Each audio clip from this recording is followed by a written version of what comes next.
Eliza Hartwell hit the ground face first.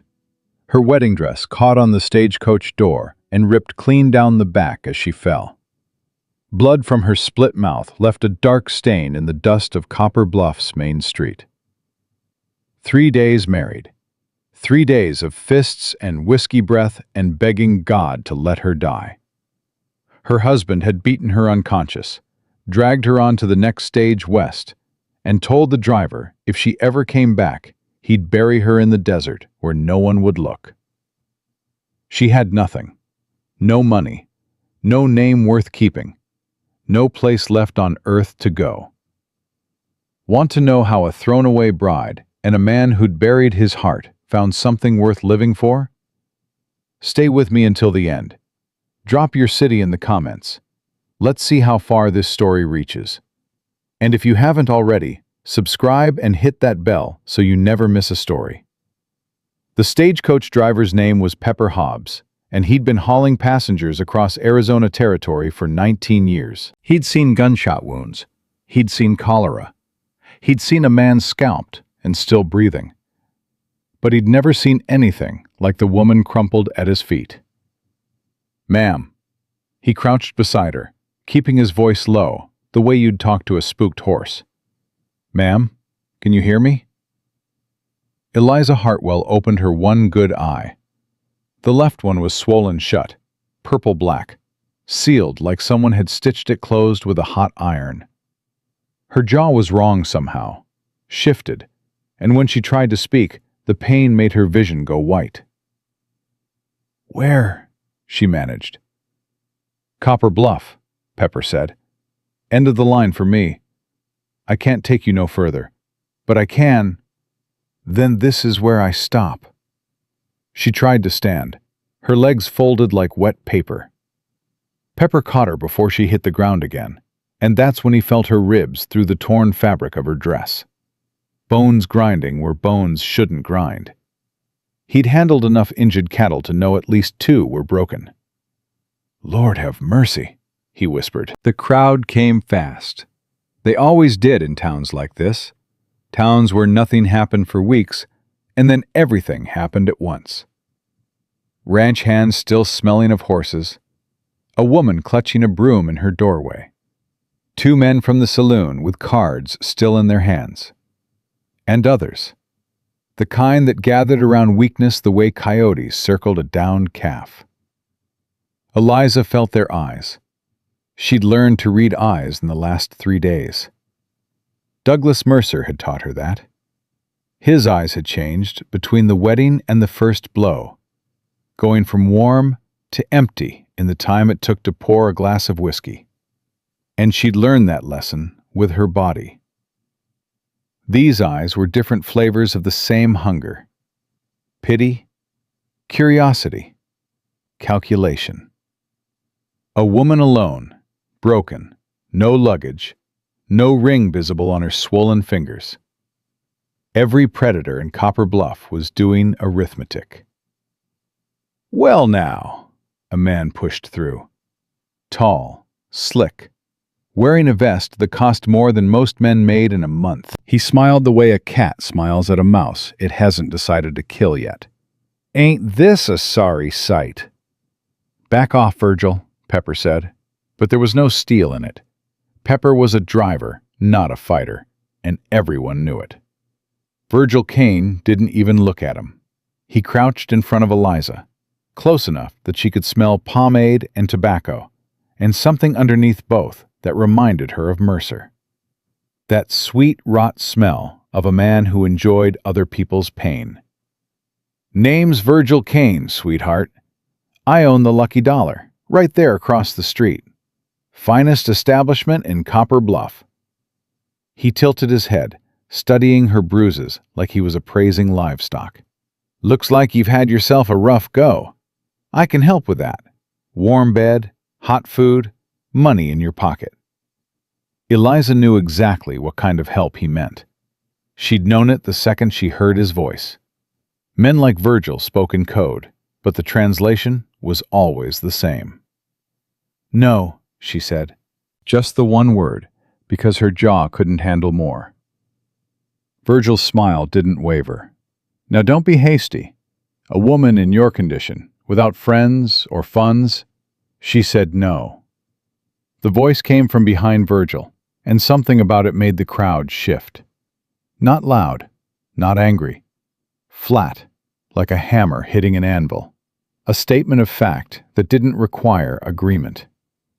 Caleb Dunn stood at the edge of the gathered crowd with a 50-pound sack of flour on one shoulder and his other hand hanging loose at his side. Close to the Colt on his hip, but not touching it. Not yet. He was tall. That was the first thing Eliza noticed. Tall and lean, built the way fence wire is built. Nothing wasted, everything functional. His clothes were working clothes, denim and leather, sweat-stained and sun-faded. His face looked like it had been carved from the same red rock that surrounded the town, all angles and weather lines, with eyes the color of creek water after a storm. Gray-green, unreadable. Virgil stood slowly. Didn't ask for your opinion, Dunn. Didn't need your permission to give it. The lady's got no money, no people, nowhere to go. I'm offering employment. What are you offering? The same, Caleb said, except mine don't require her to take her clothes off. Something moved through the crowd. Not quite laughter, more like air being released. Virgil's jaw tightened, and for a moment the mask slipped, and Eliza saw what was underneath. Cold fury. The same cold fury she'd seen in Mercer's eyes before the backhand came. Careful, Dunn. I'm always careful. Caleb shifted the flour sack like it weighed nothing and looked directly at Eliza for the first time. Ma'am, I've got a ranch about 4 miles out. Lost my housekeeper last month. I need someone to cook and keep the place from falling apart.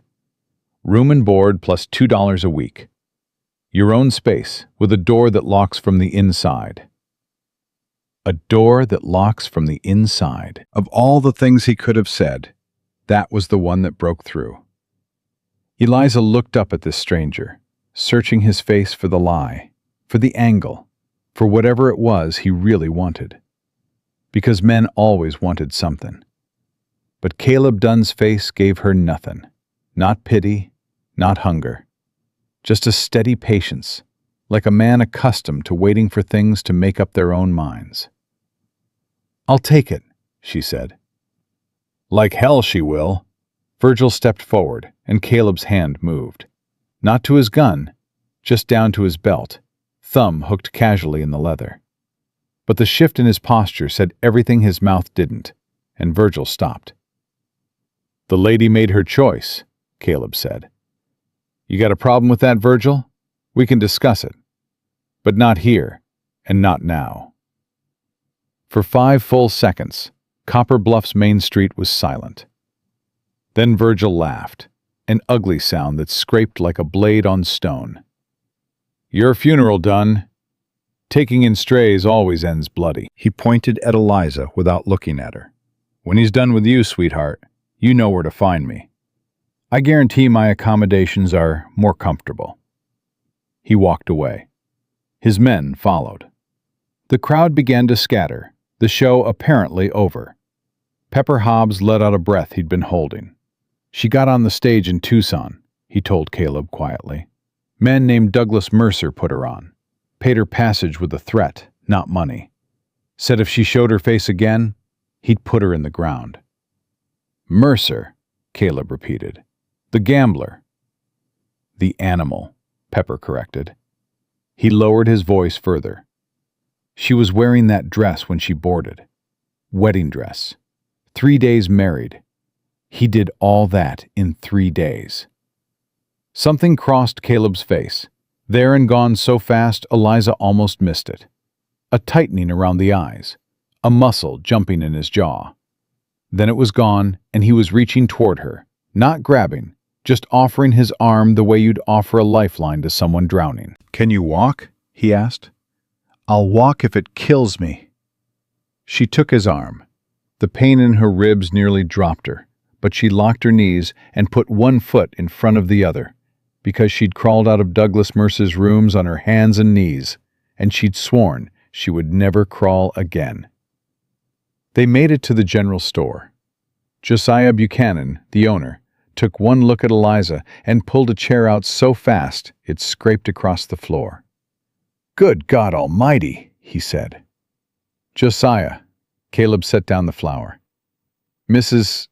He looked at Eliza. "Hartwell," she said immediately. She would die before she used Mercer's name. "Eliza Hartwell." "Mrs. Hartwell is going to be working at my place. She needs supplies. Put everything on my account." Josiah nodded, but his wife was already moving. Nell Buchanan came out of the back room like a woman on a mission. She was 55, built like a whiskey barrel, with hands that could set a bone or bake a pie with equal efficiency. She took one look at Eliza, and her eyes went hard. "Josiah, get the men out of here. Caleb, that means you too. You should go load your wagon and let me take care of this girl. Go on." Caleb went. Eliza found herself alone with Nell Buchanan in the back room, surrounded by bolts of fabric and the smell of lavender soap, and something inside her cracked open like a dam. "Don't you dare cry yet," Nell said firmly, but her hands were gentle as she helped Eliza out of the ruined dress.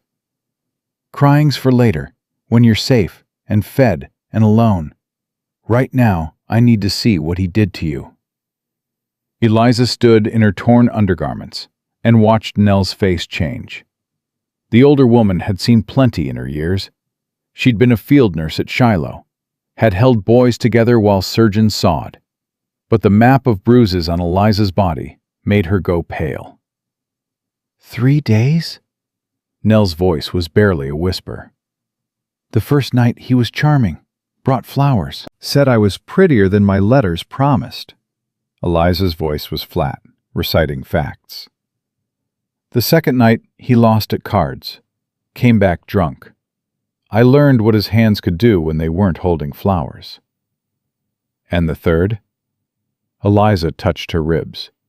"The third morning he dragged me out of bed by my hair, threw me down the stairs, and told the stagecoach driver to take me anywhere that wasn't Tucson."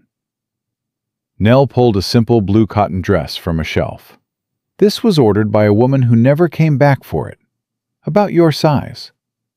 She helped Eliza into it with the practiced tenderness of someone who dressed wounded people before. "Listen to me, child. Caleb Dunn is a good man. Quiet. Lord, he's quiet as a stone. But good. You're safe with him. That's what people said about Douglas Mercer. His letters were beautiful. Caleb Dunn doesn't write pretty letters, doesn't say pretty words, doesn't make promises he can't keep." Nell buttoned the dress and stepped back. "But I've watched that man carry a lame horse 2 miles rather than shoot it. I've seen him sit up all night with a dying calf. A man who's gentle with animals in pain is generally gentle with people in pain too. Why doesn't he have a wife?"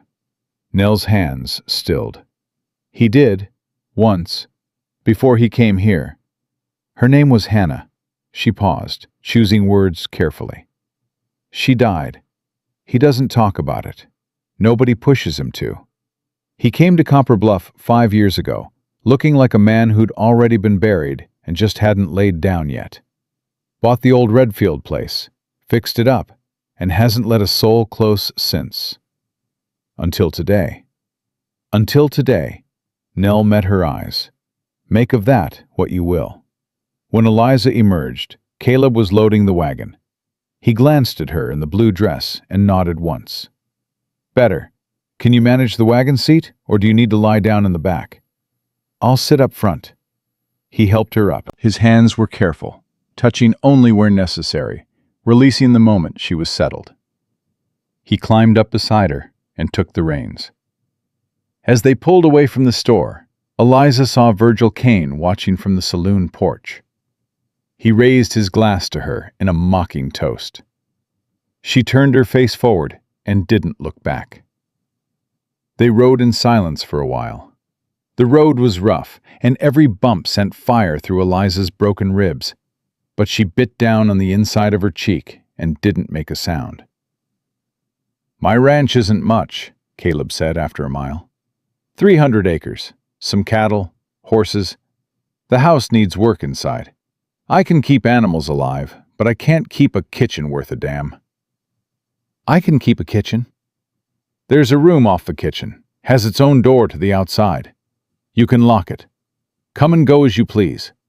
I won't ever enter that room without knocking and being invited in." Eliza turned to look at him.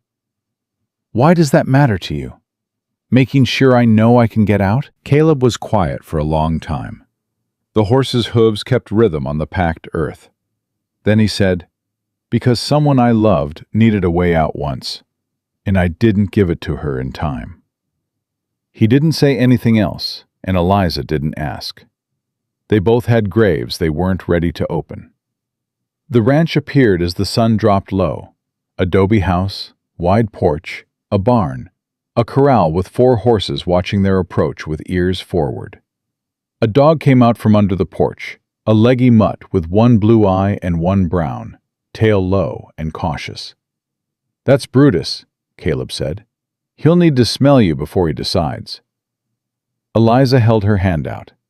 Brutus approached slowly, sniffed her fingers, sniffed her boots, sniffed the blood she could still feel dried on her neck. Then his tail moved. Once. Twice.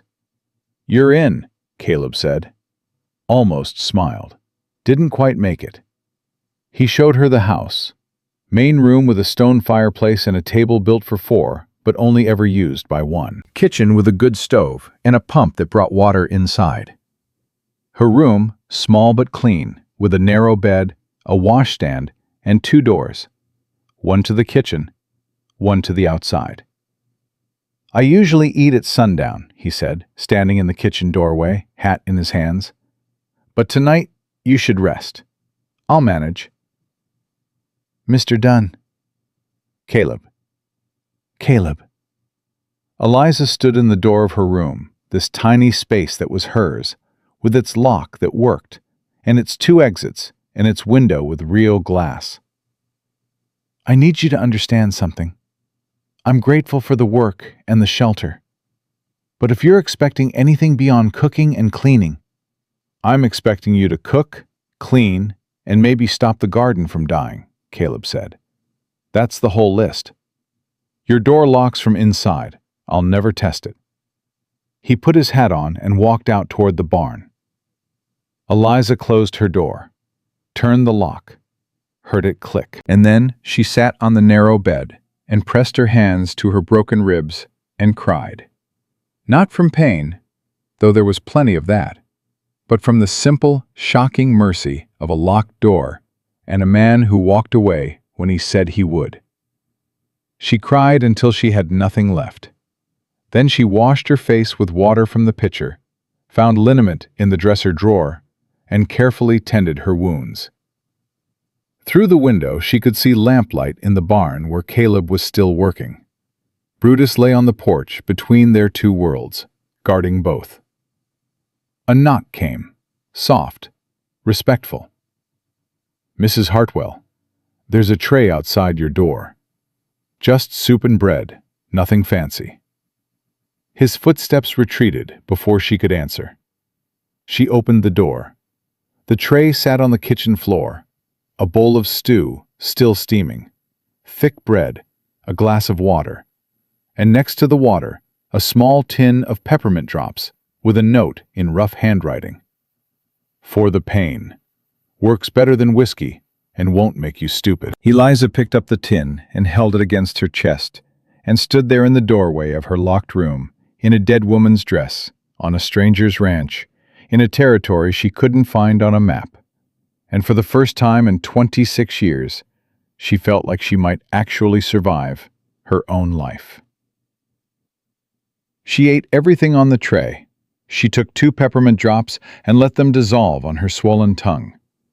She lay down on the narrow bed and listened to the desert silence, so different from Illinois, from Tucson, from everywhere she'd been before. No footsteps approaching her door. No whiskey bottles shattering against walls. No voice telling her she was worthless, ugly, lucky he'd paid for her at all. Just wind, just distance, just the soft sound of Brutus shifting on the porch. Eliza Hartwell closed her one good eye and let the darkness take her. Tomorrow she would earn her keep. Tomorrow she would begin the work of remembering who she was before Douglas Mercer tried to unmake her. But tonight she slept without fear, and that, after everything, felt like the closest thing to God's own grace she'd ever known. If you or someone you know is having a difficult time, free support is available. Find resources. Morning hit like a fist. The rooster's scream drove straight through Eliza's skull, and her body answered with every bruise it owned. She lay still for a full minute, taking inventory. Ribs, bad. Jaw, worse. Left eye, still sealed, but maybe a crack of light getting through. Fingers, working. Legs, working. Heart, beating. That would have to be enough. She dressed in the blue cotton, pinned her hair as best she could with shaking hands, and stepped into the kitchen. Caleb was already gone. Coffee sat on the stove, still hot, and a note lay on the table in that same rough handwriting. North Pasture, back by noon. Rest if you need to. C. Eliza looked at the kitchen, looked at the dust on every surface, the stack of unwashed plates, the floor that hadn't seen a broom in weeks. She poured herself coffee, drank it standing up because sitting hurt worse, and went to work. She started with the dishes, hot water, lye soap, her broken ribs screaming with every reach and scrub. She found a rhythm that kept the pain below the line where she'd black out, and she stayed in that rhythm for an hour, plate by plate, cup by cup, working the way she'd always worked, because work was the one thing that had never betrayed her. By the time Caleb came back at noon, the kitchen was a different room. Surfaces cleaned, floors swept and mopped, bread dough rising under a cloth, beans soaking in a pot. She'd even found the pantry and reorganized it by type, the way her mother had taught her before the consumption took her. Caleb stood in the doorway, hat in hand, staring. "You shouldn't have pushed this hard," he said. "I need to earn my keep." "You've earned a month's keep in one morning." He looked at the bread dough, the soaking beans, the gleaming surfaces. "I forgot this place could look like this." "When did your housekeeper leave?" 6 weeks ago. Consuelo. Her granddaughter was having a baby in Tucson." He set his hat on the hook by the door, a habit she would come to know as ritual. "I've been managing." "You've been surviving. There's a difference." Something flickered in his eyes, recognition, maybe. The look of a man who understood that distinction better than most. They ate lunch together at the clean table, simple food, bread and beans and coffee. Neither of them spoke much, but Eliza was learning to read Caleb's silences the way she'd once read Mercer's moods. Mercer's silence had been a held breath before a storm. Caleb's silence was just silence, restful, safe, like sitting beside a lake that had no intention of drowning you. "Your face looks worse today," Caleb said finally. "The bruising always darkens before it fades. Doc Avery in town could—" "No doctor." "All right." He didn't push, didn't ask why, just accepted it and moved on. And Eliza felt something loosen in her chest that she hadn't even known was clenched. "I'll be working the south fence this afternoon," he said, standing. "Brutus stays with you. He barks if anyone comes within a quarter mile." "You think someone might come?" Virgil Kane doesn't hear the word no real well. And if Mercer decides he wants his property back, I'm not his property. I know that. But men like Mercer don't always agree with what we know. He left. Brutus settled on the porch like a sentinel, and Eliza continued her war against 5 years of bachelor neglect, working room by room through the house. That's when she found the first ghost. It was a handkerchief, tucked behind a shelf in the main room. Fine cotton, embroidered with the initials H.D. in thread that had once been blue, but faded to gray. Hannah Dunn. Eliza held it in her hands and felt the weight of a dead woman's presence settle over the house like dust. She found more as the day went on. A dried wildflower pressed between the pages of a book on animal husbandry. A single pearl earring fallen behind the bedroom dresser. A woman's hair ribbon caught in the back of a kitchen drawer. Each one a small testament to someone who had lived here, loved here, and then stopped. Eliza put each item carefully on the mantelpiece, a row of tiny memorials. She didn't know if Caleb would want to see them or not, but hiding the dead felt wrong. The dead deserved to be acknowledged, even if acknowledging them hurt. When Caleb came in at sundown, he stopped in front of the mantelpiece. His face did something complicated, a whole war fought behind those storm-water eyes in the space of 3 seconds. Then he reached out and touched the handkerchief with one finger. "Hannah's," he said. "I found them while I was cleaning. I can put them away if—" "No, leave them." He pulled his hand back. "She'd have liked you. She was practical like you. Couldn't stand a dirty kitchen." He sat down to dinner. Eliza had made stew from salt pork and the beans, thick and peppery, the way she guessed a working man would want it. Cornbread on the side. Coffee, strong enough to strip paint. "This is good," Caleb said after 3 bites. "Really good. My mother taught me before she died. I was 14. After that I cooked for my father and 3 brothers. Then for a boarding house in Columbus. Then for—" She stopped. "For Mercer. For 3 days. He didn't actually want me to cook. He wanted—" She set down her fork. "He wanted a body in his bed that couldn't say no, because he'd paid for it." Caleb's knuckles went white on his spoon. He set it down carefully, the way a man sets down something when he's afraid his hands might do something else entirely. "How much did he pay?" "For my passage? $40. He called it an investment. Said I owed him a return." $40. Caleb's voice was very quiet. A man buys a woman for $40 and thinks he owns her. The law agreed with him. We were married. What a husband does to his wife in their own home isn't anyone's business. That's what the sheriff in Tucson told me when I tried to report what Mercer did the second night. "You went to the sheriff?" "Crawled there, on my hands and knees, in my nightgown. He sent me back." Eliza picked up her fork again. Eating hurt, but she'd learned to eat through pain. That was the night I understood that the law isn't justice. The law is just men deciding which other men get to do what they want. They finished dinner in a different kind of silence, heavier, charged with things neither of them was ready to say.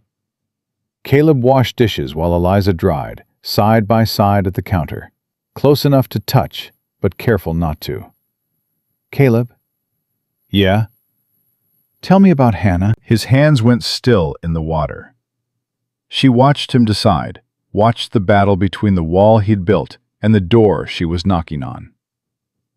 "Not tonight," he said. "But I will. You've earned that."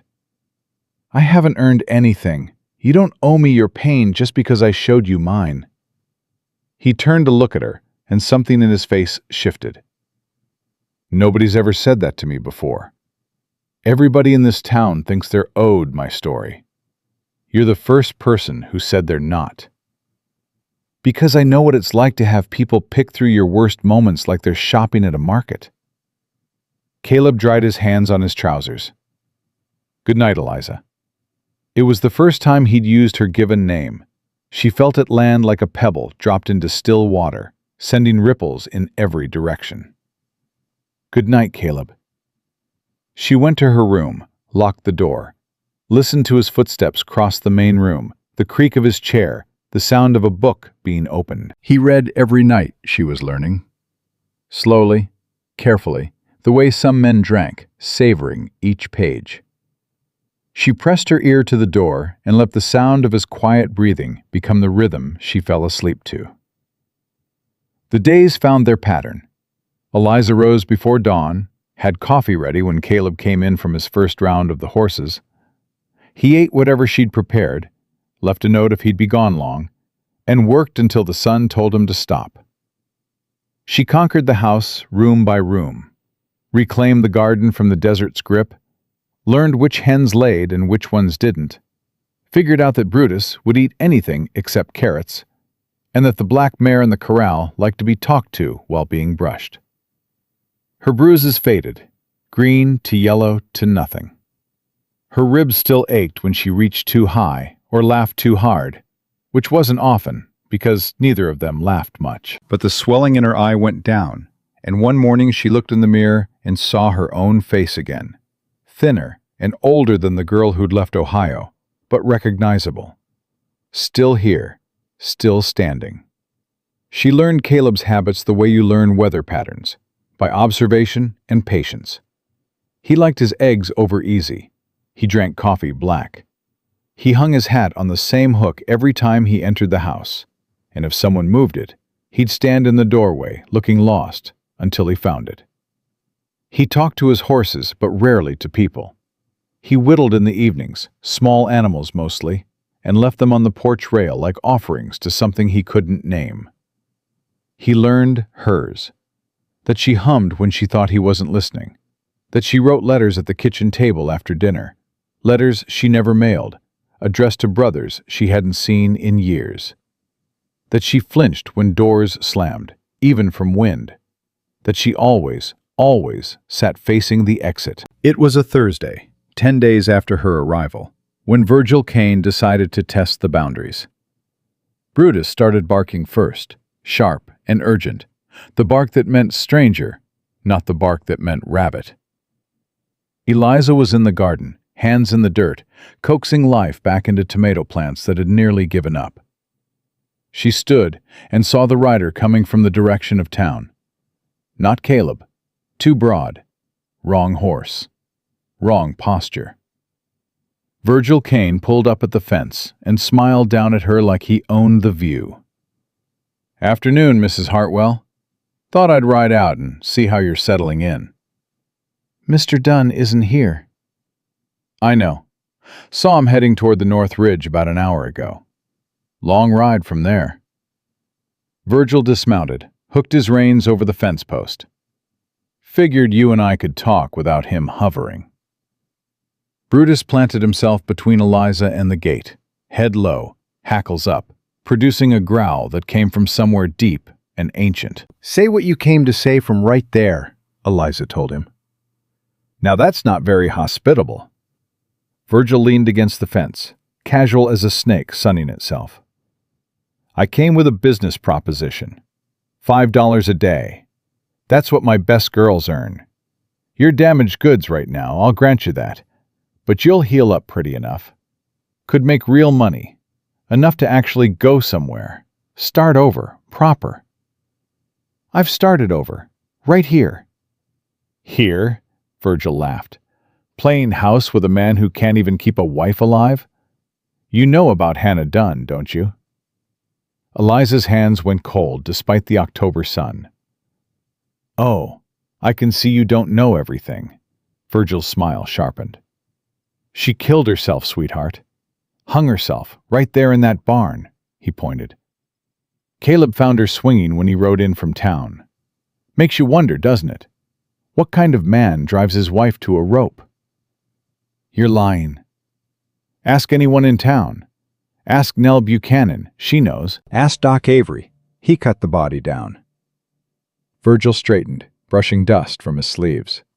A man whose wife chooses death over living with him. And now he's got you locked away out here, miles from anyone who could hear you scream. "Get off this property." "I'm going. Just wanted to plant a seed. When that seed grows into doubt, and it will, my offer stands." He mounted his horse. $5 a day, Eliza.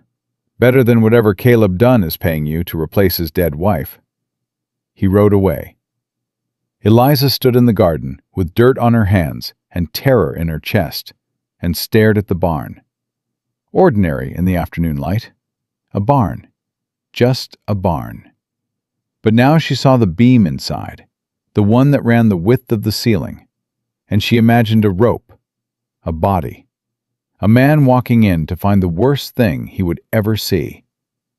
She looked at the house, at the room with 2 exits that Caleb had given her, at the porch where he left trays of food and walked away, at every gentle, careful, thoughtful thing he'd done since the moment she said no, on Copper Bluff's Main Street.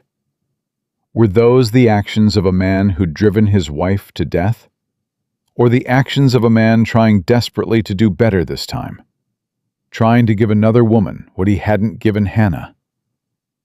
Brutus whined and pressed against her leg. She buried her hand in his fur and waited for her heart to slow down.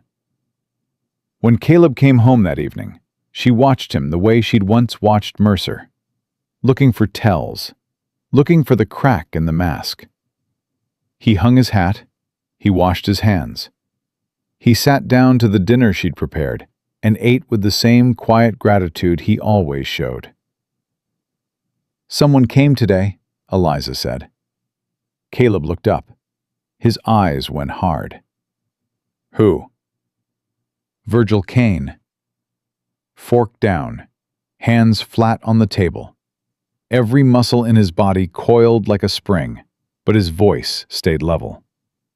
"What did he want?" "To offer me a job, and to tell me about Hannah." The air left the room. Caleb sat perfectly still for a long time, and Eliza counted the seconds the way she used to count the seconds between Mercer's drinks, measuring how close the storm was. But the storm didn't come. Instead, Caleb stood slowly and walked to the door. "I need to check the horses," he said quietly. "Caleb." He stopped, but didn't turn around. "I'm not asking you to tell me tonight, but I need to know eventually. I need to know who I'm living with." "You're living with a man who failed his wife," Caleb said to the doorframe. "That's all there is to know." He went out. She cleaned up dinner alone, listening to the sound of him brushing horses in the corral with long mechanical strokes. The kind of work you do when your hands need to move, or they'll tear something apart. She was in her room, trying to read by lamplight, but mostly just staring at the wall, when the knock came. Soft. The knock of a man who'd rather do anything else. "Eliza." She opened the door. Caleb stood there, hat in his hands, looking like he'd aged 10 years since dinner. "Hannah didn't kill herself because of me," he said. "Not the way Virgil means it. I never raised a hand to her, never spoke a cruel word. But she died because I failed her, and that's a fact I'll carry to my grave." "Tell me," he told her, standing in that doorway, gripping his hat like it was the only thing keeping him upright. They'd lived in Tennessee. He'd been a blacksmith, well-respected, making good money. Hannah was a teacher, gentle and smart, the kind of woman who found beauty in everything and trusted that the world would return the favor. There was a man in town, wealthy, connected, the kind of man who took what he wanted because no one had ever told him no. "He came to the shop one day when I was delivering an order 3 towns over," Caleb said. His voice was stripped bare, no emotion left, just bone-dry fact. Hannah was alone. He came to the shop, and he took what he wanted from her, and he left her on the floor. Eliza's hand found the doorframe and held on. "She told me when I got home. I wanted to kill him, wanted it more than I've ever wanted anything. But Hannah begged me not to. Said he owned the sheriff, the judge, half the town. Said it would only make things worse. Said she just wanted to forget. But she couldn't forget. She couldn't forget. And I couldn't fix it. I couldn't fix her." His voice cracked on the word, the first crack she'd heard. "She got pregnant from it, from what he did, and she couldn't bear the thought of carrying his child. She went to the barn one morning while I was shoeing horses, not 50 yards away, I didn't hear anything. Didn't hear the chair kick. Didn't hear— Stop, Eliza said. You don't have to. I do. You asked who you're living with, and this is who. A man who is 50 yards away while his wife died. A man who chose to respect her wishes instead of fighting for her. A man who— Eliza reached out and took his hand. His fingers were trembling. This strong man who could shoe a horse one-handed and stare down Virgil Caine without blinking, trembling like a child. You are not the man who hurt her, Eliza said. You are the man she trusted enough to tell. That's not failure. That's love. Love that wasn't enough. Sometimes nothing is enough. That's not your fault. That's the world's fault. They stood there in the doorway of her small room, his hand in hers, and Eliza felt something shift between them. Not romance. Not yet. Something more fundamental. Recognition. Two people who'd been broken by violence, looking at each other's jagged edges and seeing how they might, eventually, fit together. What happened to the man? She asked. Caleb's expression went flat. He died. Shot by someone unknown a week after Hannah's funeral. I was suspected. Couldn't prove it. I left Tennessee the next day and never went back. Did you kill him? I rode to his house that night with every intention of putting a bullet in his heart. When I got there, he was already dead on his porch. Someone beat me to it. I don't know who. He released her hand gently and stepped back. Now you know. If you want to leave, I'll drive you to town in the morning. No hard feelings. Caleb Dunn, if I was going to run from damaged men, I'd have started running a long time ago. I'm staying. He looked at her for a long moment. Then he nodded once, put his hat on, and walked to his room. And Eliza stood in the kitchen, listening to the silence of a house that held two people's worth of ghosts, and thought that maybe, this was what healing looked like. Not the absence of pain, but the presence of someone willing to sit with you inside it. She locked her door from habit, lay down on her narrow bed, pressed her hand to her ribs where the bones were finally starting to knit. And she thought about Hannah Dunn, who had trusted the world and been destroyed by it. And about herself, who had trusted a letter and been destroyed by it. And about Caleb, who trusted nothing anymore, but had opened his door anyway. Brutus shifted on the porch between their two rooms. Outside, a coyote howled, and another answered, and the desert did what the desert always does. It held its secrets and waited for morning. Eliza found the journal on a Sunday. She'd been cleaning the top shelf of the bedroom closet, the one room she'd been avoiding because it was clearly Caleb's, and she didn't want to cross the line between housekeeper and intruder. But dust didn't respect boundaries, and neither did the mice that had been nesting in the corners. So she'd finally steeled herself and gone in with a broom and a bucket and a determination to make the space livable. The journal was wrapped in oilcloth, tucked behind a stack of old almanacs, leather-bound, water-stained, with a woman's handwriting on the first page. Hannah Dunn. Her Thoughts, 1872. Eliza held it like it might burn her. She should put it back. She should absolutely put it back. She brought it to Caleb that evening. I found this, she said, setting it on the dinner table between their plates. In the closet. I wasn't snooping. I was cleaning. Caleb stared at the journal. His fork stopped halfway to his mouth and stayed there, suspended, like time itself had gotten stuck. Hannah's, he said. I didn't open it. He set down his fork, pushed his plate away, sat there looking at that small leather book like it was a rattlesnake coiled on his kitchen table. I tried to read it, he said, after she died. Got 3 pages in and couldn't breathe. Haven't touched it since. I'll put it back. No. He picked it up, turned it over in his rough hands. Maybe someone should read it. Maybe her words deserve to be heard, even if I can't be the one to hear them. He held it out to Eliza. Would you? Caleb, I can't read your wife's private. She's dead, Eliza. Privacy doesn't mean much to the dead, but being forgotten does. Hannah was more than what happened to her. She was smart and funny, and she drew little birds in the margins of everything she wrote. Someone should know that.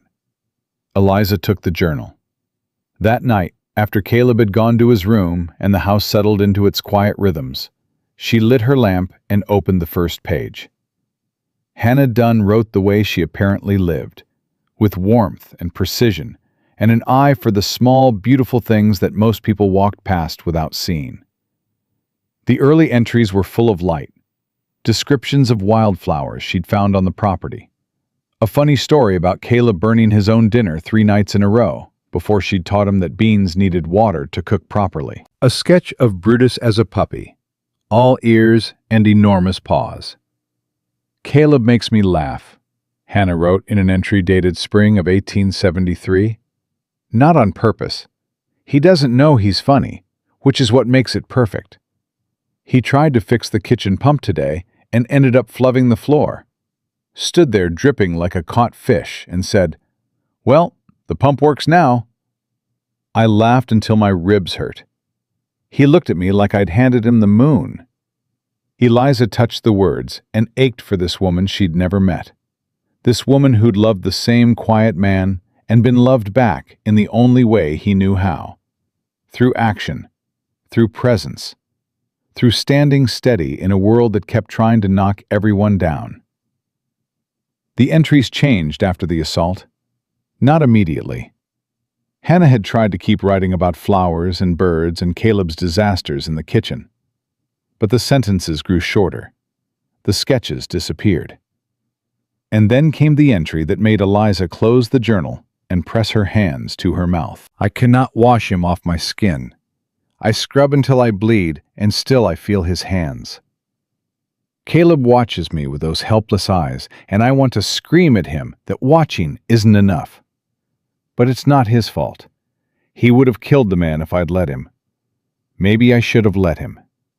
Maybe blood is the only soap that works on this kind of stain. Eliza read until her lamp guttered low, following Hannah's descent the way you follow a river knowing it leads to a falls. The final entries were sparse, sometimes just a line or two, the handwriting deteriorating as Hannah's mind unraveled. The last entry was 3 words. "Forgive me, Caleb." Eliza closed the journal and sat in the dark for a long time, thinking about the distance between those early laughing entries and those final 3 words. Thinking about what violence does to joy, how it doesn't just damage the body, but poisons everything it touches, turning laughter to silence and trust to ash. She thought about her own silence in Mercer's rooms, the way she'd stopped speaking by the 2nd night, stopped looking at him by the 3rd, had already begun the process of disappearing into herself that Hannah had completed with a rope. The difference between them was luck, nothing more. Mercer had thrown her away. Hannah's attacker had kept coming back. That was the only reason Eliza was alive to read this journal. And the randomness of it, the pure, senseless chance, made her so angry she had to get up and pace her small room until the feeling passed. In the morning, she found Caleb at the kitchen table, coffee in hand, watching the door to her room. "You read it," he said, not a question. "Yes." "And?" Eliza sat down across from him. "She loved you. Start to finish, through everything.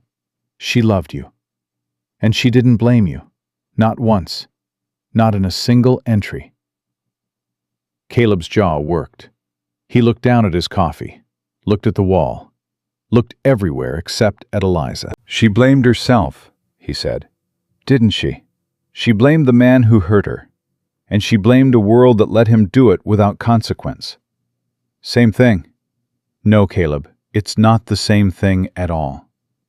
He stood abruptly, nearly knocking his chair over. I need to get to the horses. He grabbed his hat from the hook and was halfway out the door when he stopped. Thank you for reading it, for telling me what she said. There's something else. Eliza hesitated. This wasn't hers to share, but Caleb had carried false guilt long enough. She was pregnant, Caleb, from the attack. She wrote about it in the last weeks. She couldn't bear, I know. His back was to her, rigid as iron. I found the doctor's notes after. I just didn't know she'd written about it. She said you couldn't have saved her. She said the decision was hers and hers alone. People who are drowning don't get to decide they're not drowning. He left. The door closed behind him with a care that was somehow worse than a slam, because it meant he was holding himself together with everything he had, and the effort was costing him more than he could afford. Eliza washed the breakfast dishes and cried into the dishwater. For Hannah, for Caleb, for herself, for every woman who'd ever been broken by a man's hands and left to sweep up the pieces alone. 3 weeks passed. October hardened into early November. The bruises on Eliza's body had faded to nothing, though her ribs still complained when she reached too high or twisted too fast. She and Caleb had fallen into a rhythm that felt as natural as breathing, as necessary as water. He brought her peppermint drops every time he went to town. She mended his shirts without being asked. He built a shelf in her room for the books she'd borrowed from Nell Buchanan. She left a plate warming on the stove when he worked late. Neither of them spoke about what these small gestures meant, because naming it might break it. And what they had was too fragile and too precious to risk. It was a Tuesday when Caleb came back from town with news that changed everything. Mercer's dead. Eliza was kneading bread, her hands stopped in the dough. How? Card game in Tucson. Accused a man of cheating. Drew on him. The other man was faster. Caleb set a bag of flour on the counter. Virgil Kane brought the news. Seemed real pleased to be the one delivering it. Eliza pulled her hands from the dough. She waited to feel something. Relief, triumph, grief, anything. But there was only a vast emptiness, like a room that had been cleared of furniture. I'm a widow, she said. Seems so. I should feel something. You feel whatever you feel. There's no right answer.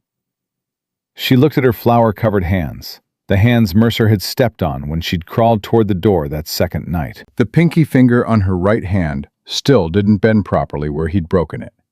She flexed it now, feeling the wrongness of the joint, and suddenly the emptiness filled with something hot and sharp and enormous. I'm glad, she said, and her voice cracked like glass. I'm glad he's dead. Is that wrong? To be glad a man is dead? If it's wrong, then I'm wrong too. I was glad when Hannah's man died. I'm not crying for him, she said, because the tears were coming now, fast and unstoppable. I'm crying for the girl who left Ohio, thinking she was going to have a life, a house, children, someone who'd see her as more than a pair of hands and a body to use. I'm crying for her because she's gone and she's never coming back. She's not entirely gone, Caleb said quietly. I see her sometimes. When you're singing in the garden. When you argue with the chickens about where they should lay. She's still in there, just wiser now. Eliza wiped her face with her forearm, leaving a streak of flour across her cheek. Caleb Dunn, that might be the most words you've ever said at one time. Don't get used to it. But something had shifted, the way a river shifts course after a storm. Not dramatically, but permanently. Mercer was dead. The threat of him coming to claim her, the nightmare she hadn't admitted she carried, was gone. And in the space his death created, something else began to grow. That night, Caleb built a fire in the yard. He brought out Eliza's stack of unmailed letters and her ruined wedding dress, which she'd kept folded in the bottom of her trunk because she couldn't explain, even to herself, why she hadn't thrown it away. "You don't have to," he said, "but if you want to." Eliza fed the letters to the fire first, then the dress. The ivory silk caught and blazed, sending sparks spiraling into the cold November sky. She watched 3 days of marriage turn to ash and felt the weight lift from her shoulders like a physical thing. Pounds of grief and shame and fear burning away with the fabric. "Hannah kept hers," Caleb said, watching the fire. "Her wedding dress.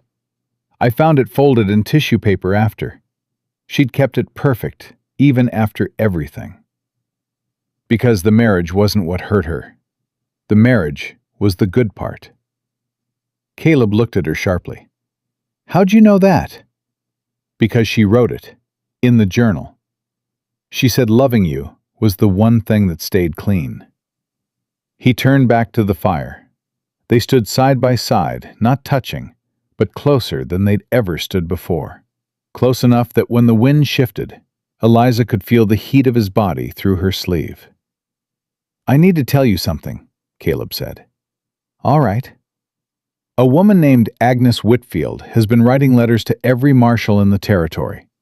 She was married to the man who attacked Hannah, remarried now, to someone with money and influence.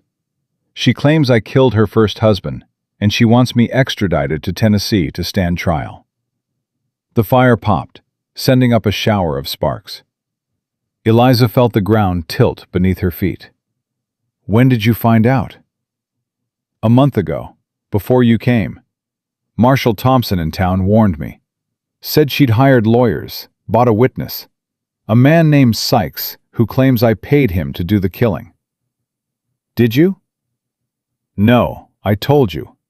When I got to the man's property, he was already dead. But Sykes will say whatever Agnes Whitfield pays him to say, and she's paying plenty." "Why didn't you tell me?" "Because you'd just arrived, broken and bleeding, and the last thing you needed was my problems on top of your own." Eliza turned to face him fully. The firelight carved shadows across his face, and she could see the exhaustion there, the weight of a threat he'd been carrying alone, because carrying things alone was all he knew how to do. "Don't you ever do that again," she said. "Do what?" "Decide what I can handle. I crawled out of Douglas Mercer's rooms on my hands and knees. I rode 3 days in a stagecoach with broken ribs. I am not fragile, Caleb. I am not Hannah." The words hung between them, and she wished she could take back the last 3, because she saw them land like blows on his already battered heart. "I didn't mean—" "I know what you meant." His voice was rough. "And you're right. I've been protecting you the way I should have protected Hannah, and that's not fair to either of you. You're your own woman. You deserve to know what's coming." "What's coming?" "Marshal Thompson says federal men might ride out before Christmas. If Agnes Whitfield gets a sympathetic judge, I could be arrested, taken to Tennessee, tried for murder." He paused. "Hanged." The word landed between them like a stone thrown into still water. "Then we need to be ready," Eliza said. "We? You think I'm going to stand in this yard and watch them take you away? You think I'm going to let some rich woman's revenge destroy the one good thing I found in 26 years of living? Eliza, don't you Eliza me. You pulled me out of the dirt. You gave me a door that locks. You fed me soup when I couldn't feed myself. You treated me like a person when every other man in that town was treating me like merchandise." She stepped forward, close enough now that the fire lit both their faces. "I don't know what this is between us. I don't know what to call it. But I know I'm not losing it to a dead man's widow and a bought witness." Caleb stared at her. This woman who'd arrived on his land barely able to stand, who'd scrubbed his kitchen while her ribs screamed, who'd read his dead wife's journal and wept for a woman she'd never met, who stood here now, fierce as any soldier he'd ever seen, declaring war on his behalf. "You scare me," he said quietly. "Good. You could use some scaring." And then, because the fire was dying and the cold was coming, and some things can only be held back so long, Caleb Dunn reached out and took Eliza Hartwell's hand. Not her arm, the way he had that first day, impersonal and practical. Her hand.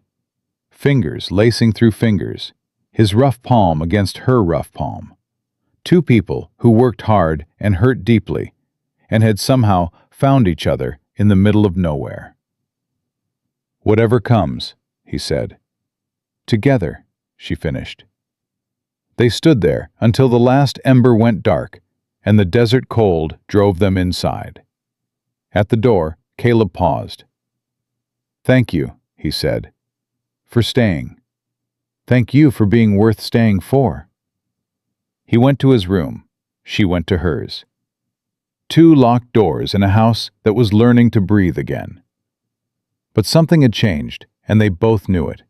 Felt it humming in the air between them like a wire pulled taut. Eliza lay in bed and pressed her hand to her chest where her heart was beating hard and fast, and thought about what she'd said to him. "I don't know what this is between us." That was a lie. She knew exactly what it was. She just wasn't ready to say it out loud. Because the last time she'd trusted a feeling like this, it had cost her everything. But Caleb wasn't Mercer. Caleb was the man who left peppermint drops on her tray, and built shelves for her books, and told her the truth about his worst moments because she'd asked, and he respected her enough to answer. Somewhere outside, Brutus shifted on the porch. The coyotes sang their nightly chorus, and in the barn where Hannah Dunn had made her final, desperate choice, an owl settled on the beam and called out into the darkness, asking the question that owls have always asked. Who? Who? Who? Eliza closed her eyes and whispered to the darkness the same thing she'd whispered that first night, though the meaning had changed entirely. "Thank you. Not for shelter this time. Not for safety or soup or a locked door, but for the terrifying, beautiful, impossible thing growing in the space between two damaged hearts that had somehow, against all odds and reason, chosen each other." The federal men came on a Monday, 3 weeks before Christmas. Eliza heard them before she saw them. Hoofbeats on frozen ground. Too many to be one rider. Too deliberate to be passing through. Brutus erupted from the porch with the bark that meant danger. The bark that came from his chest instead of his throat. And Eliza dropped the shirt she was mending and reached for the shotgun Caleb had taught her to use. She'd practiced every afternoon for 2 weeks, firing at tin cans on the fence rail until her shoulder bruised from the kick. Caleb hadn't asked why she wanted to learn. He'd just handed her the gun and shown her how to hold it. "Brace with your back foot," he'd said. "Don't close your eyes. The thing you're shooting at won't disappear just because you stop looking." That advice applied to more than guns. Caleb came from the barn at a dead run, rifle already in his hands. He positioned himself between the approaching riders and the house, and Eliza moved to the porch, shotgun cradled the way he'd taught her. Not aimed, not threatening, just present. 4 riders.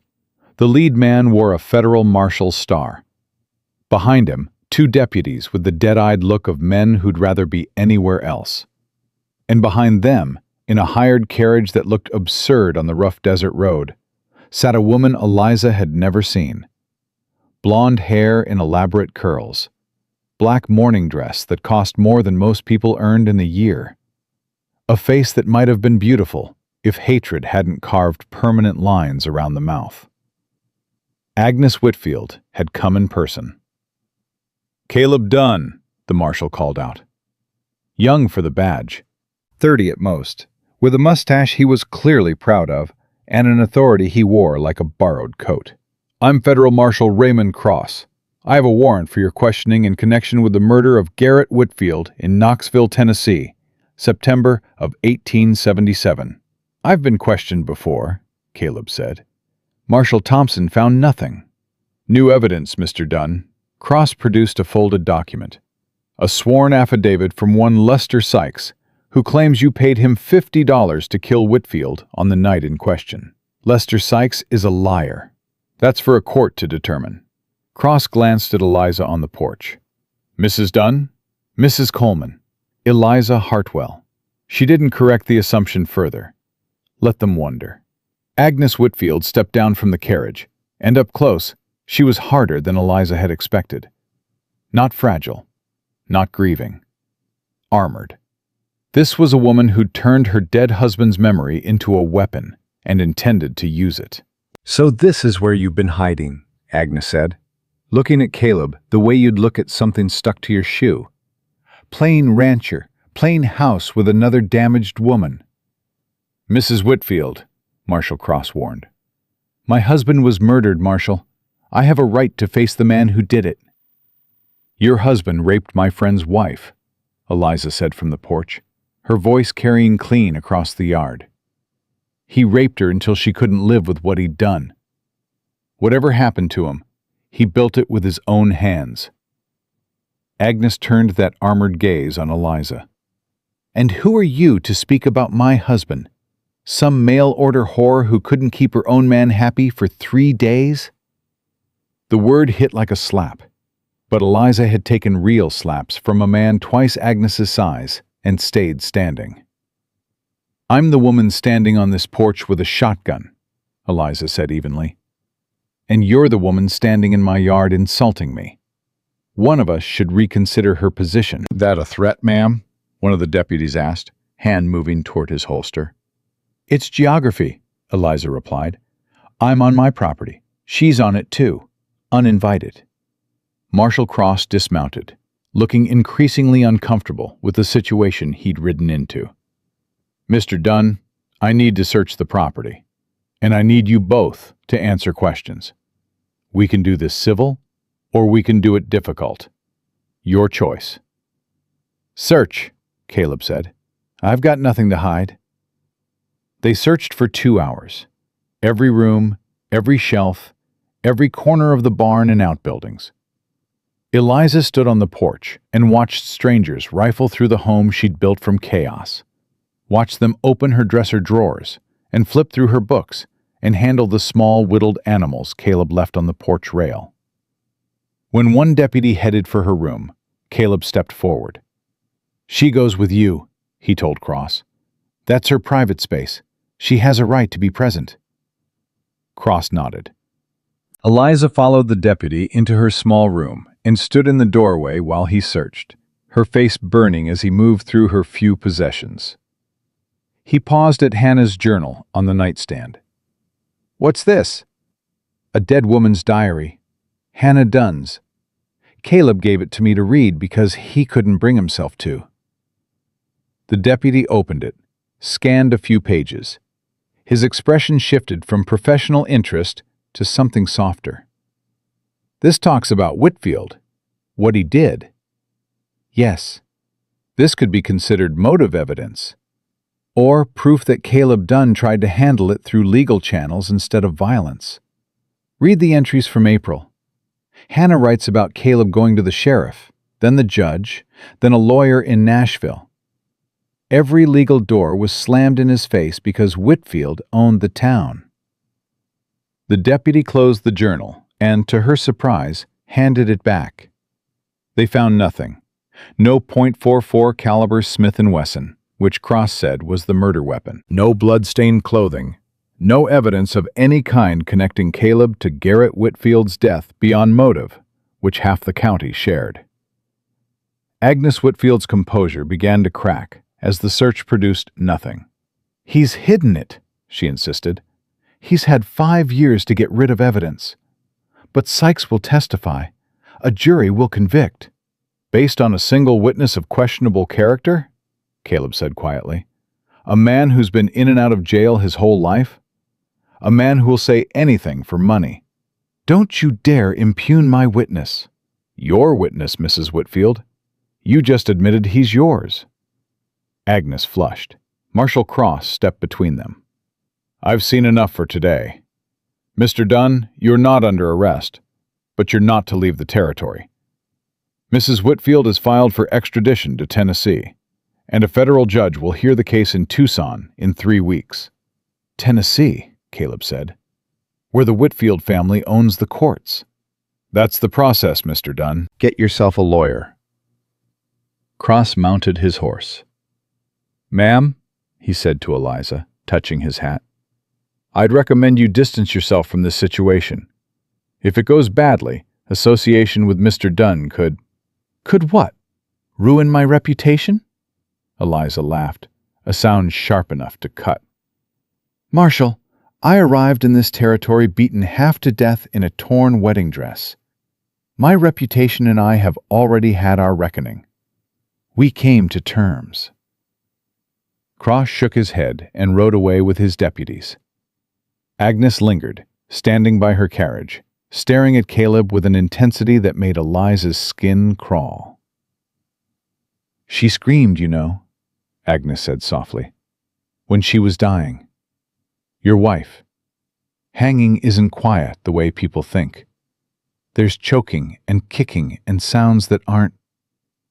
Caleb moved so fast Eliza barely saw it.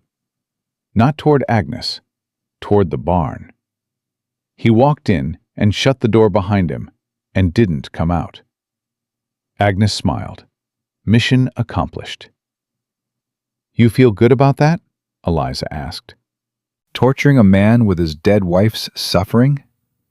I feel good about justice. You don't know the first thing about justice. Justice would have been your husband in prison for what he did to Hannah Dunn and every other woman he destroyed. Justice would have been someone stopping him before he ruined lives. What you want isn't justice. It's revenge dressed up in widow's weeds. Agnes's smile vanished. Be careful, Mrs. Hartwell. I have resources you can't imagine. And I have nothing left to lose. Which one of us do you think fights harder? Agnes got into her carriage and left. Eliza found Caleb sitting on the barn floor, his back against the wall directly beneath the beam. He was staring at the spot where Hannah had died, his rifle across his knees, his face empty of everything. She sat down beside him, not touching, just there. She said that to hurt you, Eliza said. She said it because it's true. I've imagined it 1,000 times. The sounds, His voice broke. I was 50 yards away, shoeing a goddamn horse. Caleb, look at me. He turned his head. His eyes were dry, but that was worse somehow. Tears would have meant the grief was moving through him. This dry, hollow stare meant it was just sitting there, like poison. We are going to fight this, Eliza said. Not for your guilt, not for Hannah's memory. For us. For whatever this is that we're building here. Agnes Whitfield doesn't get to take that away. If I hang, you won't. But if I do, the ranch is paid for. I'll sign it over to you. You'll have a home. I don't want your ranch, Caleb. I want you alive and sitting across from me at that kitchen table for the next 40 years. Can you give me that?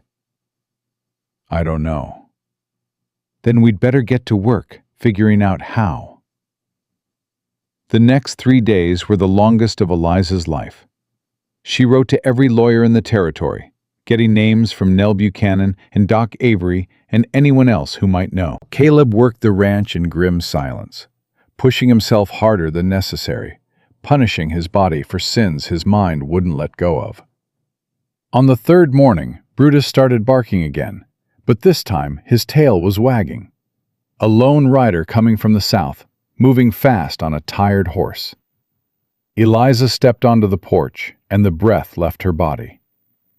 Isaac, she whispered. Then louder, running. Isaac! Her brother dismounted and caught her in his arms, and for a moment, Eliza was 12 years old again, hiding behind her older brother while their father raged, trusting that Isaac's body between her and danger was all the shield she'd ever need. "Easy, Lizzie." He held her at arm's length, looking her over with eyes that had seen too much war and too much road. "You look better than I expected. From what I heard in Tucson, I thought I'd find a corpse." "How did you find me?" "Tracked you from the stage line. Took me 2 months." Isaac Hartwell was 30, lean as a wolf, with their mother's dark hair and their father's stubborn jaw. He'd fought at Chickamauga at 17 and come home at 20 with a limp and a silence that never fully lifted. "Heard about Mercer dying. Good riddance. Also heard you're living with a man named Dunn who's got federal trouble." "Isaac, this is Caleb." She turned as Caleb approached, and she saw the two men measure each other in the way men do, all instinct and calculation. "You the one who pulled my sister off the street?" Isaac asked. "I offered her a job. She did the pulling herself." "He's being modest," Eliza said. "I doubt that." Isaac didn't smile, but something in his eyes approved. "We need to talk. Inside."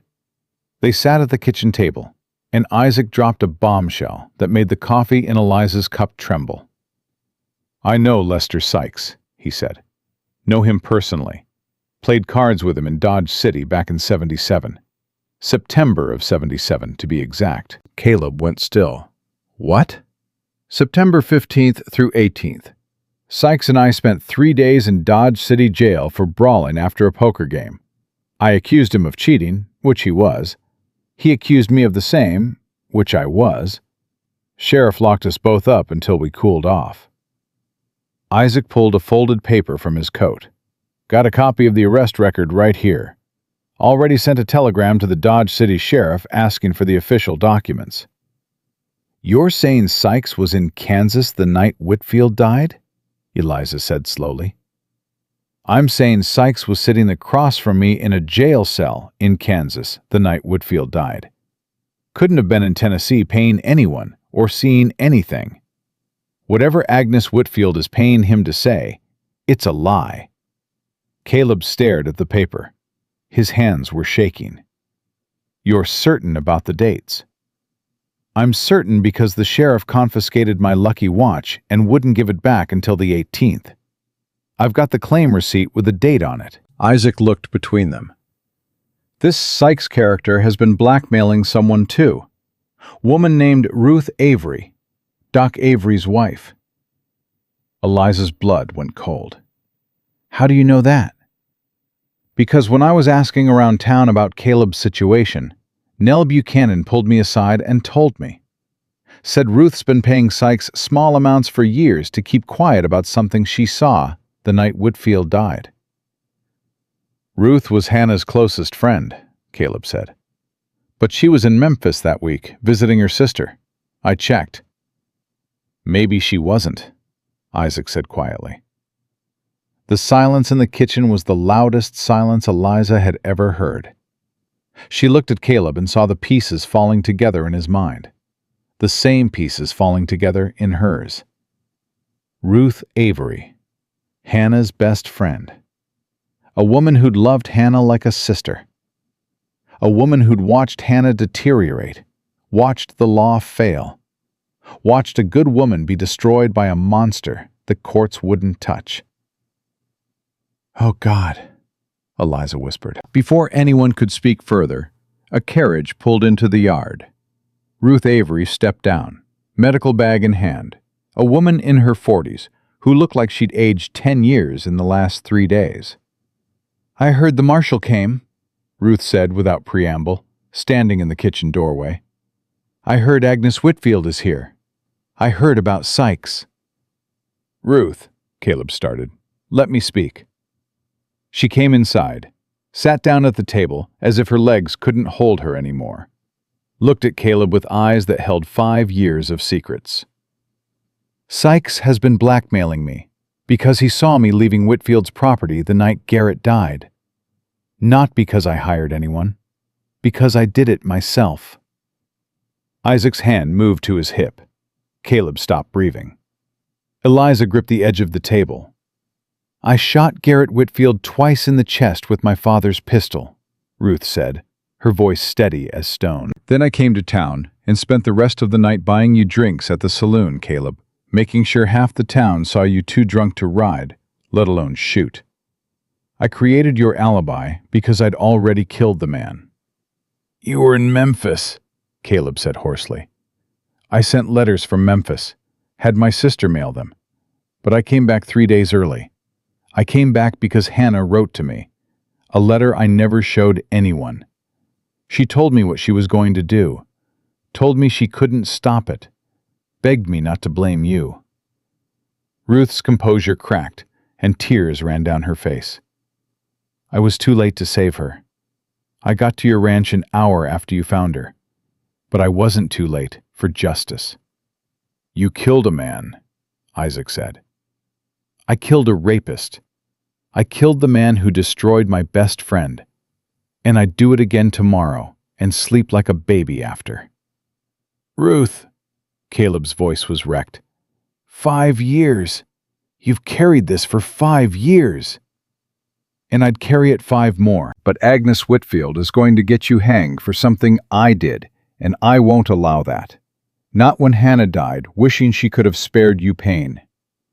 She looked at Eliza. "You love him?" "Yes." "Then help me protect him." "If you confess," Eliza said carefully, "Agnes will just say you're covering for Caleb. She'll say he convinced you to take the blame." "I know. That's why I need another way." Ruth wiped her face.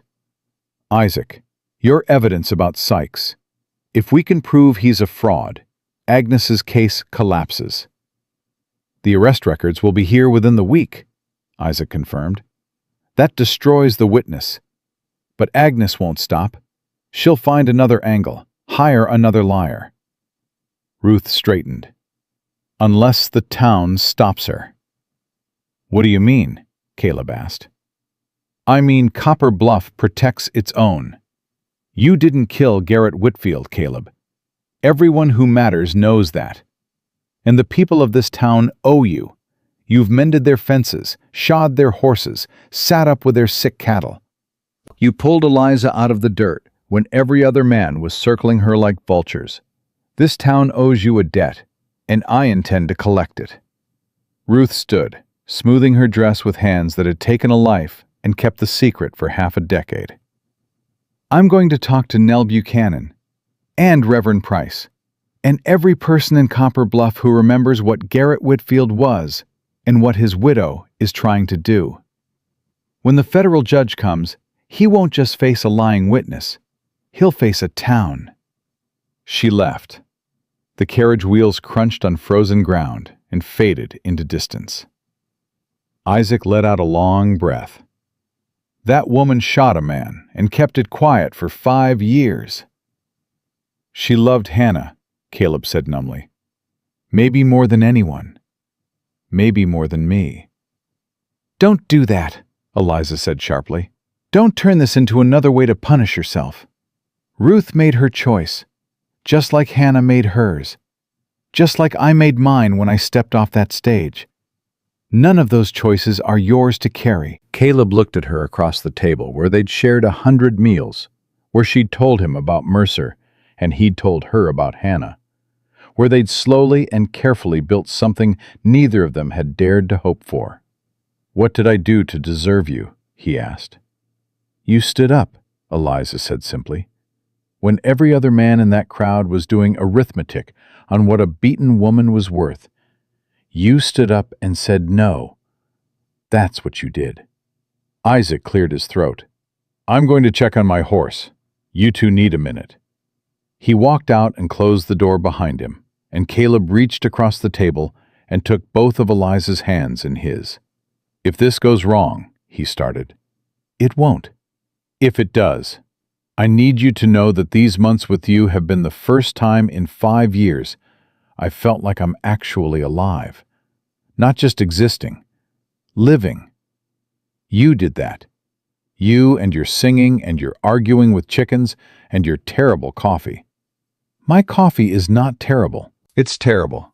I drink it because you make it, and that makes it perfect." She laughed, and the sound surprised them both. Laughter in the middle of crisis. Joy in the middle of fear. Caleb stood and pulled her to her feet, and held her the way he held everything that mattered to him. Carefully, completely, with his whole body committed to the act of not letting go. "I love you," he said into her hair. "I should have said it weeks ago."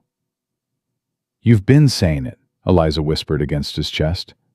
"Every peppermint drop, every shelf you built, every time you knocked before entering a room.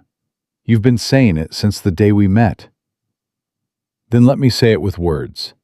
I love you, Eliza Hartwell. Not because you replaced Hannah, not because you fixed my loneliness. Because you are the bravest, stubbornest, most terrifying woman I've ever met, and I can't imagine going back to the silence before you." She pulled back to look at him. This man with storm-water eyes and calloused hands and a heart so battered it was a miracle it still beat it all. "I love you too, Caleb Dunn. Now stop talking about hanging and help me figure out how to keep you alive." Outside, Isaac Hartwell leaned against the corral fence and scratched Brutus behind the ears and watched the sun go down over a desert that kept its secrets better than anyone. "They'll be all right," he told the dog. "Both of them. I'll make sure of it." Brutus wagged his tail once and went back to guarding the porch, the way he'd guarded it every night since a broken woman arrived in a dead woman's dress, and a quiet man decided that this time, he would not fail. The arrest records arrived from Dodge City on a Thursday morning, carried by a rider who'd nearly killed his horse getting there. Isaac met him at the post office and brought the documents straight to the ranch, mud-splattered and grinning for the first time since Eliza had known him. "September 15th through 18th, 1877, he said, spreading the papers on the kitchen table. "Lester Sykes, detained for public brawling, released on the 18th upon payment of a $2 fine. Sheriff's signature, official seal, the whole works. Your boy Sykes was locked up in Kansas while he claims he was watching Caleb pay for a murder in Tennessee." Caleb read the document twice. His hands were steady, but a muscle worked in his jaw, the way it always did when he was holding something back. "This proves he's a liar," Caleb said. "Doesn't prove I'm innocent." "It proves Agnes Whitfield bought false testimony," Eliza said. "That's enough to destroy her case." "Eliza's right," Isaac said. "No witness, no case. But we need to play this smart.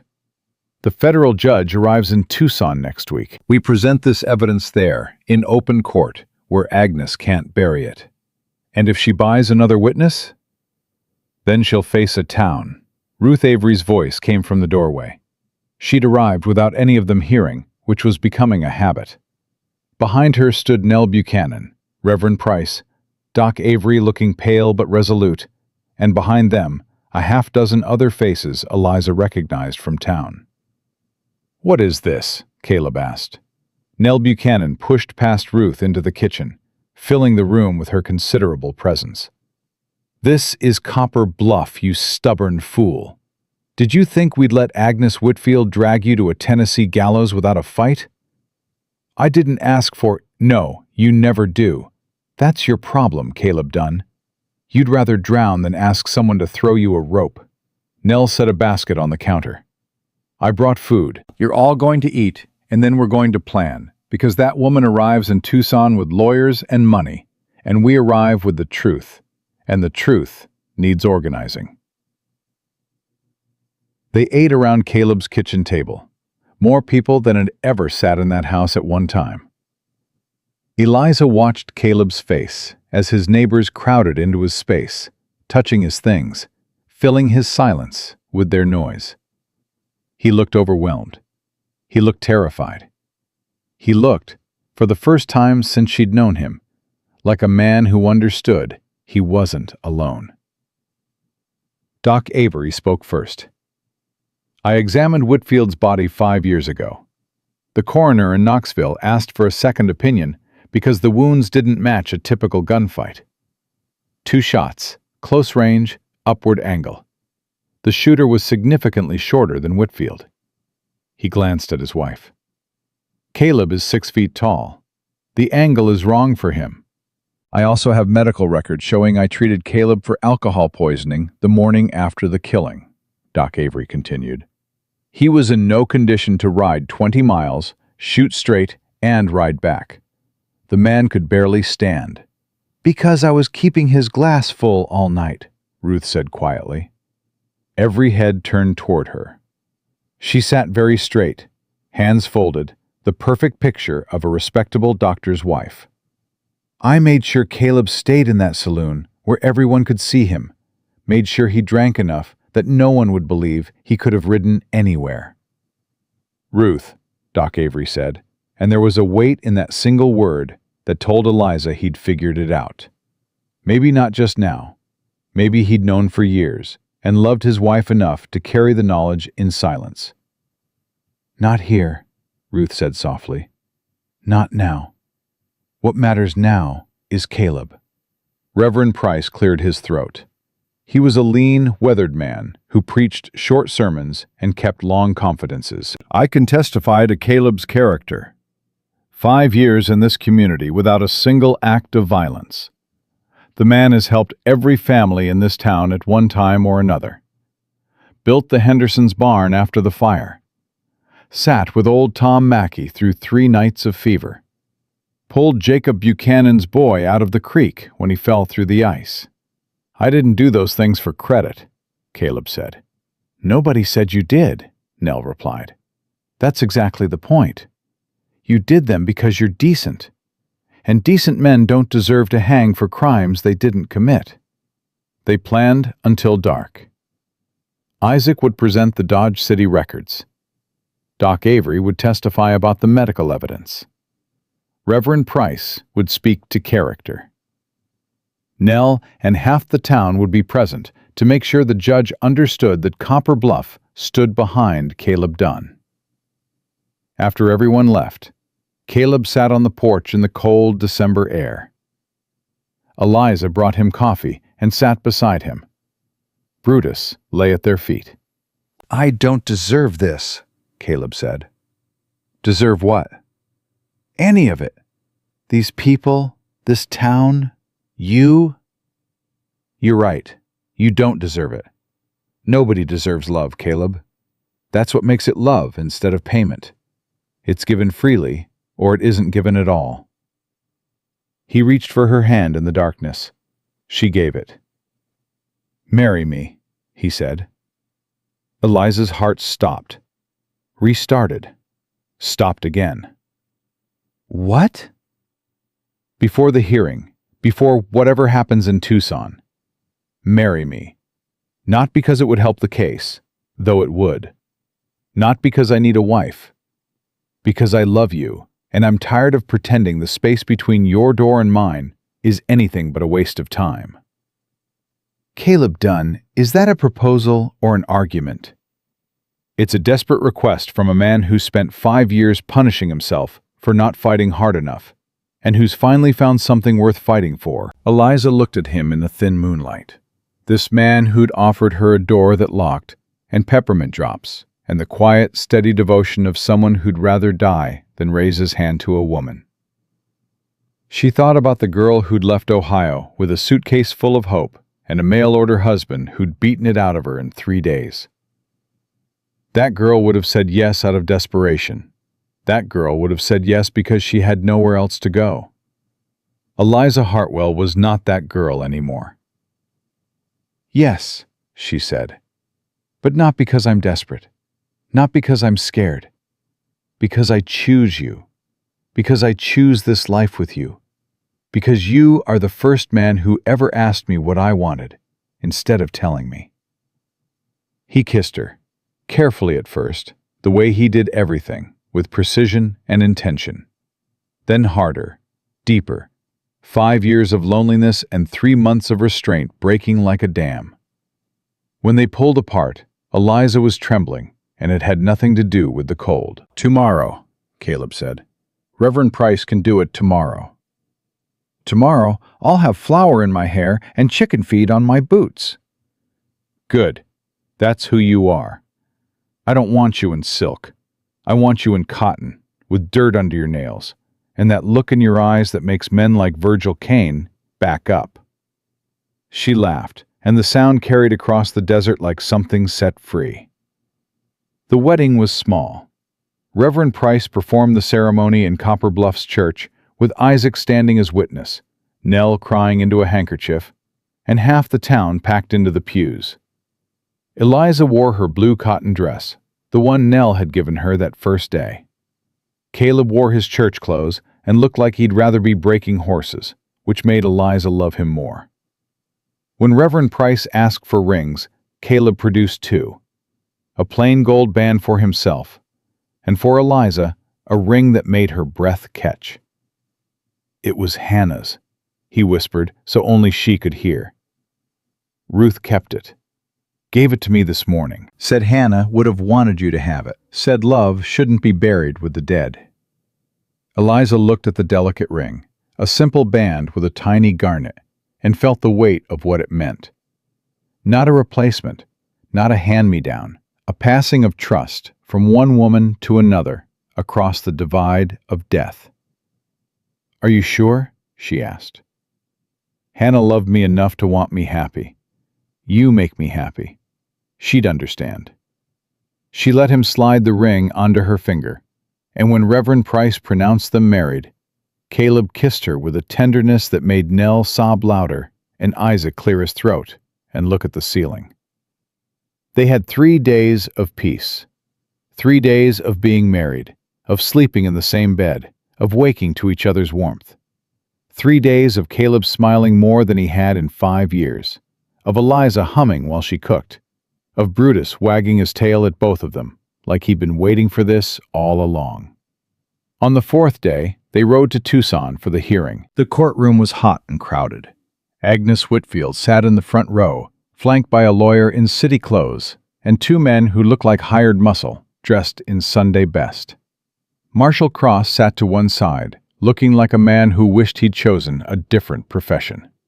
Federal Judge Harlan Moore was 60, silver-haired, with the face of a man who'd seen every kind of lie the human heart could produce and wasn't impressed by any of them. "This is an extradition hearing," Judge Moore said, "not a trial. I'm here to determine if there's sufficient cause to transport Mr. Dunn to Tennessee. Mrs. Whitfield, your counsel may proceed." Agnes's lawyer, a thin man named Prescott, who smelled of expensive tobacco and ambition, laid out the case. Garrett Whitfield, murdered. Caleb Dunn, the man with motive. And Lester Sykes, the witness who claimed Caleb had paid him to do the killing. "Where is Mr. Sykes?" Judge Moore asked. Prescott shifted. "Mr. Sykes was unable to travel, Your Honor. We have his sworn affidavit." "Unable or unwilling?" Isaac stood. "Your Honor, if I may. Isaac Hartwell. I have evidence proving that Lester Sykes's affidavit is fraudulent." Judge Moore raised an eyebrow. "Approach."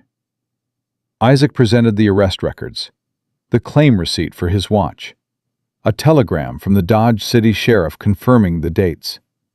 He laid each document before the judge with the precision of a man who'd learned that battles were won with preparation, not passion. "September 15th, 1877, Isaac said. "Sykes and I were both sitting in a jail cell in Dodge City, Kansas. He couldn't have been in Tennessee witnessing anything, because he was too busy accusing me of cheating at poker, which I was." A murmur ran through the courtroom. Agnes Whitfield's face went white. "That's a forgery," Prescott said quickly.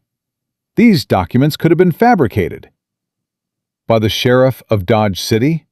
Judge Moore examined the papers. "These carry an official seal and are corroborated by telegraph from a sitting law officer. Unless you're suggesting a conspiracy involving Kansas law enforcement, Mr. Prescott, I'd tread carefully." Doc Avery testified next. Medical evidence, the angle of the wounds, Caleb's condition the morning after. Ruth sat in the gallery, her face composed, watching her husband protect the man she'd killed for. Then Nell Buchanan took the stand, and after her, Josiah, and after him, the Hendersons and the Mackeys, and family after family from Copper Bluff, each one testifying to Caleb Dunn's character, his decency, his years of quiet service to a community that had taken him in without questions. Agnes Whitfield watched her case disintegrate one witness at a time. "Your Honor," Prescott tried again, The character of the accused is exactly what's at issue in an extradition hearing," Judge Moore said firmly. "I'm determining whether there's cause to believe this man committed murder. His character is directly relevant." "My husband was murdered," Agnes said, standing. Her voice broke. Whether from grief or rage, Eliza couldn't tell. "Someone killed him, and no one has paid for it. Doesn't that matter?" Judge Moore looked at her with something approaching pity. "It matters, Mrs. Whitfield. But justice is not achieved by punishing the wrong man. Your witness has been proven a liar. Your evidence is circumstantial at best. And the man you're accusing has an entire community willing to vouch for him. They're protecting a killer." "They're protecting a neighbor. There's a difference, though I understand you may not see it." Judge Moore straightened his papers. "This matter is dismissed. There is insufficient cause for extradition. Mr. Dunn, you're free to go. Mrs. Whitfield, if you pursue this further without credible evidence, I will consider sanctions for malicious prosecution." Agnes Whitfield stared at the judge, then at Caleb, then at the rows of Copper Bluff faces behind him. For one moment, her mask dropped entirely, and Eliza saw what was underneath. Not grief for a dead husband, not desire for justice, just loneliness. The vast, consuming loneliness of a woman who'd built her entire identity around a dead man's memory and had nothing left without it. "This isn't over," Agnes whispered. But it was. Everyone in that courtroom knew it, including Agnes herself. She gathered her lawyer and her hired men and walked out of the courtroom and out of their lives. A woman whose money and spite had finally met a wall they couldn't buy through. Outside, Copper Bluff celebrated in the way small towns do, with handshakes and backslaps and promises of whiskey at Murphy's, though someone remembered Caleb didn't drink and amended the offer to coffee. Ruth Avery found Eliza in the crowd. "It's done," she said. "Is it?"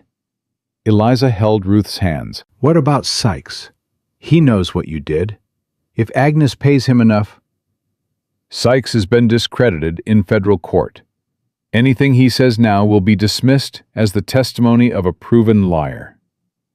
Ruth smiled, and for the first time, Eliza saw peace in the older woman's eyes. Hannah's monster is dead.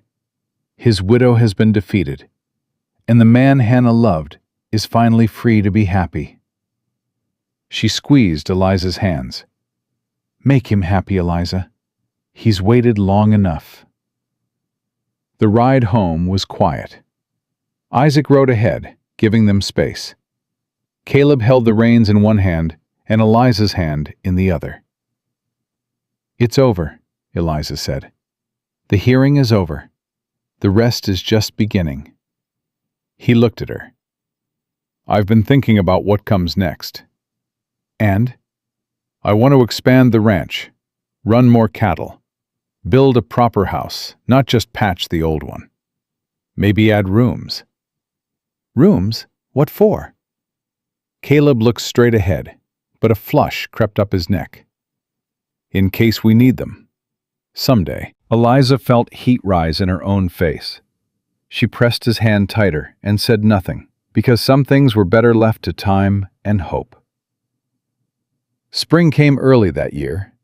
The desert erupted in wildflowers, carpets of gold and purple spreading across the valley. Eliza's garden flourished, producing vegetables she traded in town for fabric and books. Caleb built the rooms he'd mentioned, 2 of them, working in the evenings with Isaac's help. Isaac had taken a job at the neighboring ranch, close enough to visit on Sundays. He was courting Nell Buchanan's niece, a quiet girl named Clara, who didn't mind his nightmares and made a peach pie that could make a grown man weep. Virgil Kane had gone surprisingly civil since the hearing. He tipped his hat when he saw Eliza in town, called her Mrs. Dunn with something approaching respect. Whether it was the town's solidarity or simply the realization that Eliza wasn't prey had changed his calculation, she didn't know and didn't care. It was a morning in late April when Eliza knew for certain. She'd been suspicious for weeks, but the morning sickness confirmed it. She sat on the edge of the bed she now shared with Caleb and pressed her hands to her stomach and felt the world tilt. She told him that evening, stood in the kitchen where they'd shared 100 meals and 1,000 silences, and said, "I'm carrying your child." Caleb set down his coffee cup with a precision that suggested his hands would shake if he let them. "You're sure?" "Nell confirmed it this afternoon. She says late November." He stood slowly, walked around the table, stood in front of her, and put his hands on her shoulders, then moved them to her face, cupping her jaw the way he'd done the first time he'd kissed her, with that careful, deliberate tenderness that was purely and entirely Caleb. "A baby," he said. "A baby. Our baby." He pulled her against him and held her, and she felt his heart hammering through his shirt and his breath catching in his chest. When he pulled back, his eyes were wet. "I'm scared," he said. "So am I. I don't know how to be a father. Mine was a monster. What if—" "You are not your father. You are the man who builds shelves for books and leaves peppermint on the tray and knocks before entering rooms. You are going to be a wonderful father, because you already know what a father should never be." He kissed her forehead, her cheeks, her mouth. Then he knelt and pressed his lips to her stomach, and Eliza ran her fingers through his hair and looked out the window at the ranch they'd built together, and felt something she hadn't felt since she was a child before her mother died. Safe. Truly, completely, all the way down to her bones, safe. The baby came on a cold November night. Isaac rode for Doc Avery, while Caleb held Eliza's hand through contractions that felt like the earth splitting open. She cursed. She screamed. She gripped Caleb's fingers hard enough to grind the bones together. "I can't," she gasped. "You survived Douglas Mercer. You stood down Agnes Whitfield. You argued with Virgil Kane to his face. You can do anything." "I hate you." "I know. Push." She pushed, and when Doc Avery placed the squalling, furious, perfect infant in her arms, Eliza wept with a joy so enormous it felt like it might break her open. "A girl," Doc Avery said, smiling. "Healthy and loud. Good lungs on this one." Caleb looked at his daughter, with an expression Eliza had never seen on his face before. Awe. Pure, unguarded, defenseless awe. "Hannah," Eliza said softly. "Hannah Rose Dunn." Caleb's eyes snapped to hers. "For the woman who loved you first," Eliza said. "And for the garden that taught me things can grow from anything, even grief." He couldn't speak. He pressed his forehead to Eliza's, and they stayed like that, breathing together, their daughter between them, while Brutus whined at the bedroom door and Isaac paced the porch and the desert wind carried the sound of new life across the valley. Ruth Avery came the next morning. She held baby Hannah and cried without apology, and told Eliza she was the bravest woman she'd ever known, second only to the Hannah who came before. "She would have loved this," Ruth said. "She would have loved you." "I know," Eliza said. "I read her journal. She had enough love for everyone." Months passed.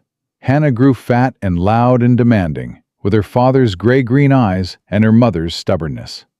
She grabbed at everything, pulled Brutus's ears, screamed at the chickens, fell asleep in Caleb's arms every evening while he read aloud from whatever book he'd borrowed from Nell. On a September evening, a year to the day since Eliza had fallen from the stagecoach onto Copper Bluff's main street, she stood in her garden with Hannah on her hip and watched Caleb work with the horses. He moved differently now, lighter. The grief was still there, would always be there, woven into him like thread in fabric. But it no longer bent him double. It no longer drove him to the barn at midnight to stare at a beam and hate himself. He looked up and caught her watching. Smiled. A real smile, not the ghost of one, but the full thing, rare and blinding. "What are you thinking?" he called. Eliza looked at her daughter, at her husband, at the house they'd filled with laughter and argument and the smell of good coffee, and the sound of a baby who didn't know yet how cruel the world could be, but who would learn, someday, that it could also be merciful. "I'm thinking about something Hannah wrote in her journal," Eliza called back. She asked if you could rebuild a person from broken pieces, or if you just create something new from the wreckage. "What's the answer?"